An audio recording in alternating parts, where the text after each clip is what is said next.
Collector और conductor. मेरा नाम रमेश है। मैं जिस स्कूल में पढ़ रहा था उसी स्कूल में मेरे दो दोस्त थे, एक का नाम कार्तिक, दूसरा का नाम पूरन। यह मेरे दो दोस्तों की कहानी है। कार्तिक एक सुंदर और अच्छा लड़का था। पढ़ाई में बहुत तेज था। क्लास में जितने बच्चे थे सबसे ऊपर कार्तिक था। क्लास में मास्टर जी कोई भी सवाल करते थे वह पहले जवाब दे देता था, इसलिए मास्टर जी कार्तिक से सबसे ज्यादा प्यार करते थे। क्लास में पहले लाइन में उसको बैठाया करते थे। पूरन उसी क्लास में पढ़ रहा था। पढ़ाई इतना अच्छे से नहीं करता था, इसलिए सबसे पिछली लाइन में बैठता था। मास्टर जी जब क्लास में सवाल पूछा करते थे, वह नहीं बोल पाता था और पिटाई भी खाता था। एक दिन मास्टर जी ने कहा, तुम जिंदगी में कुछ कर नहीं पाओगे, कार्तिक जैसा बन नहीं पाओगे, क्योंकि इतनी पिटाई खाने के बाद भी तुम पढ़ाई ठीक से नहीं कर रहे हो। पढ़ाई तुमसे होगा नहीं, तुम दूसरा कुछ काम करो। मास्टर जी हमेशा पूरन को और ऐसे दूसरे लड़कों को भी ऐसे बोलते थे। यह सिलसिला 4 साल तक चलता रहा। मैट्रिक की फाइनल परीक्षा आ रही थी। सब छात्र जोर शोर से पढ़ाई में लग गए। कुछ दिनों के बाद परीक्षा शुरू हुई और खत्म भी हो गई। जब रिजल्ट निकला तब कार्तिक फर्स्ट पोजीशन में था और पूरन के अंक बहुत कम आए थे। मास्टर जी बहुत खुश हुए, कार्तिक को शाबाशी दी और पूरन को गाली दिया। मैंने कहा था ना तुमसे कुछ होगा नहीं, पढ़ाई तुम कर नहीं पाओगे, देखो अभी रिजल्ट आया है, तुम कुछ नहीं कर सकते। मैं पहले से ही जानता था कार्तिक आगे की पढ़ाई के लिए अच्छी सी सरकारी कॉलेज में दाखिल हो गया। पूरन को कोई भी कॉलेज में दाखिला नहीं मिला। कुछ दिनों के बाद पूरन को एक बस में कंडक्टर की नौकरी मिल गई। कार्तिक पास करने का बाद भारतीय सिविल सर्विस परीक्षा में पास करके कलेक्टर बन गया। तब तक मास्टर जी नौकरी से रिटायर हो गए थे। मास्टर जी के बड़ा बेटे को नौकरी मिल गई थी और उसकी शादी भी हो गई थी। वह अपनी बीवी बच्चा लेकर बाहर रहता था। छोटे बेटे की पढ़ाई खत्म नहीं हुई थी। मास्टर जी के रिटायर होने के बाद परिवार चलने का सहारा सिर्फ पेंशन ही था। मास्टर जी रिटायर होने के 1 साल बाद भी उनका पेंशन नहीं आ रहा था, इसीलिए मास्टर जी बहुत परेशान थे।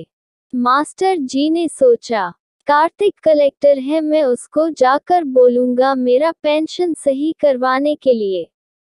बहुत अच्छा लड़का था, मुझे देखने से मेरा काम वह कर देगा। मास्टर जी एक दिन कार्तिक के पास गए। मास्टर जी जब कलेक्टर के दफ्तर के सामने पहुंचे, सिक्योरिटी ने मास्टर जी को अंदर जाने नहीं दिया। फिर मास्टर जी ने सिक्योरिटी से कहा, तुम्हारे कलेक्टर साहब मेरे छात्र थे, जाकर मेरा नाम बोलिए, वह मुझे अंदर जाने की अनुमति देगा। सिक्योरिटी ने जाकर कलेक्टर साहब से कहा, सर आपके मास्टर जी आपसे मिलने आए हैं। मास्टर जी अंदर गया तो कार्तिक ने उन्हें प्रणाम तक नहीं किया। अचानक कहीं से फोन आया। कलेक्टर साहब ऑफिस से निकलकर गाड़ी में बैठकर चले गए। जाते जाते मास्टर जी से कहा, मास्टर जी आप थोड़ा बैठिए, मैं आ रहा हूँ। मास्टर जी के बैठे बैठे शाम हो गई, लेकिन कलेक्टर साहब वापस नहीं आए।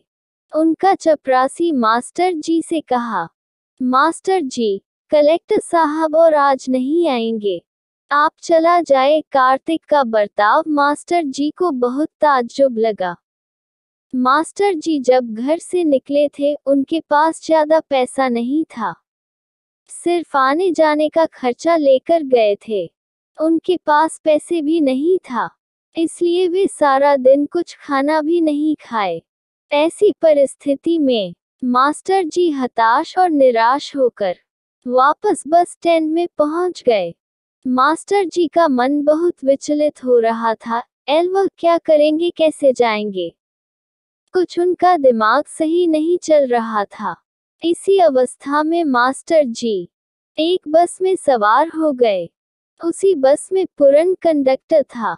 जब पूरन टिकट काटते हुए सवारियों के पास गया, देखा कि मास्टर जी एक सीट पर बैठे हैं। पूरन सबको टिकट दिया। मास्टर जी से कुछ नहीं कहा। मास्टर जी सोच में पड़ गए कि कंडक्टर मुझे क्यों पैसा नहीं मांग रहा। यह सोचते सोचते मास्टर जी का बस स्टॉप आ गया। मास्टर जी बस से उतरने के लिए रेडी हो गए। जब बस स्टॉप पर रुका, मास्टर जी धीरे से नीचे उतरे और पूरन नीचे खड़ा था। मास्टर जी के पांव छूकर प्रणाम किया और कहा, सर मैं पूरन हूँ। मैं स्कूल में अच्छे से पढ़ाई नहीं कर रहा था, इसीलिए बस में कंडक्टर की नौकरी कर रहा हूँ। मैंने आपको पहचान लिया, इसीलिए पैसा नहीं मांगा। आप जाए, फिर कभी कुछ काम पड़ेगा तो आप मेरे बस में जाएगा। बोलकर पूरन बस के अंदर चला गया। बस चलने लगा। मास्टर जी वहीं खड़े होकर सोचते रह गए। मास्टर जी ने कहा, जिस लड़के की मैं बार बार पिटाई करता था और पढ़ाई में कमजोर था, उसने आज मेरा इतना बड़ा काम कर दिया और मुझे पहचान लिया। लेकिन जिस लड़के से मैं इतना प्यार करता था, अच्छे से पढ़ाई करवाता था, वह मुझे देखने का बाद भी प्रणाम नहीं किया और बाहर निकल गया, क्योंकि वह बड़ा अफसर बन गया है। गलती उसकी नहीं, गलती मेरी है, क्योंकि कौन अच्छा है और कौन बुरा, यह पहचानने में मुझसे गलती हुई है, इसीलिए गलती मेरी ही है। विद्यालय में मैंने बच्चों को किताब का पाठ पढ़ाया था, संस्कार और मानविकता पाठ नहीं पढ़ा है, इसलिए कार्तिकी ऐसा बना है। हमारे विद्यालय में किताब का साथ अगर संस्कार और मानविकता पाठ पढ़ाया जाए, समाज में सुधार होगा। Thanks for watching. Please like and subscribe our channel.